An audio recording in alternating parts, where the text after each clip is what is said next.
নিষিদ্ধ জঙ্গি সংগঠনের ৩ সদস্যকে আটক করেছে র্যাব। এরা আনসার আল ইসলামের আড়ালে শাহাদাত নামের নতুন সংগঠন গড়ে কার্যক্রম চালাচ্ছিল। শনিবার কারওয়ান বাজারের মিডিয়া সেন্টারে সংবাদ সম্মেলনে র্যাবের আইন ও গণমাধ্যম শাখার পরিচালক কমান্ডার আরাফাত ইসলাম এ তথ্য জানান।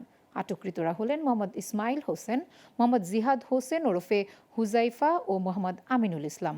শুক্রবার এই ৩ জনকে গুলিস্তান ও সাইনবোর্ড এলাকা থেকে আটক করা হয়। সংবাদ সম্মেলনে তিনি বলেন, এর মধ্যে ইসমাইল হোসেন রিক্রুটিং শাখার প্রধান, অন্য ২ জন আঞ্চলিক প্রশিক্ষক। র্যাবসহ আইনশৃঙ্খলা রক্ষাকারী বাহিনীর নিয়মিত অভিযানের কারণে আনসার আল ইসলামের কার্যক্রম প্রায় থেমে গেছে। দাওয়াতি এবং রিক্রুটিং কার্যক্রম বেশ স্তীমিত হয়ে পড়েছে।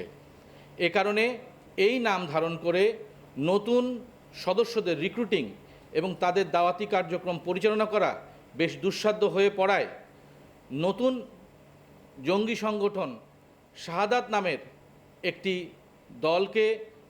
নামকে বেছে নিয়ে এই শাহাদাত নাম নিয়েই আনসার আল ইসলামের রিক্রুটিং এবং দাওয়াতি কার্যক্রম তারা পরিচালনা করত।